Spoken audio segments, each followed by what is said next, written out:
But what we know is that in Orthopedics 101 is what? Do no harm.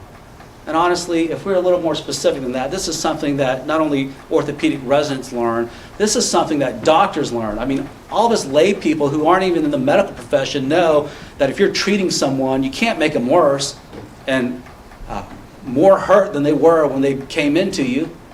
That's do no harm. All the witnesses have said this. Listen to your patient. It doesn't matter whether your patient is 7 or 70. You as a doctor have a responsibility to listen to your patients, to take those concerns seriously. And then perhaps most specific to the orthopedic medicine in this case is rule number 1 with a splint. Don't put it on too tight.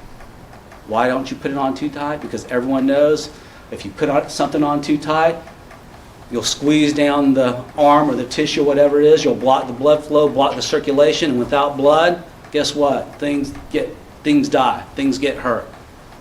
This is the basics of Orthopedics 101. This is what a reasonable doctor would keep in mind when they're caring for a patient.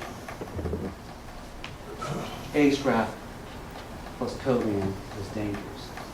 And so did Dr. Satterwhite do what the standard of care required? Remember, we're looking to see what Dr. Satterwhite did and whether that was reasonable or not.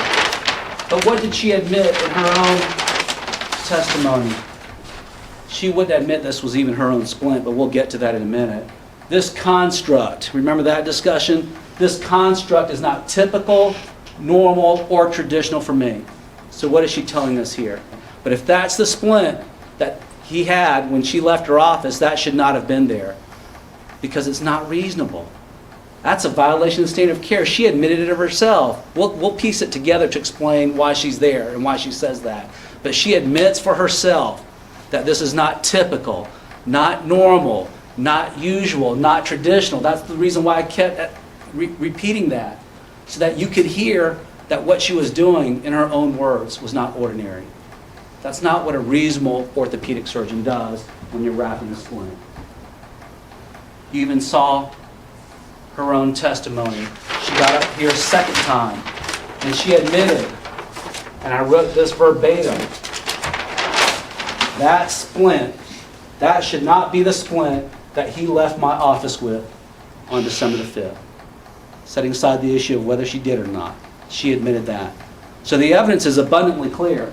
It couldn't get any clearer other than her saying that I violated the standard of care.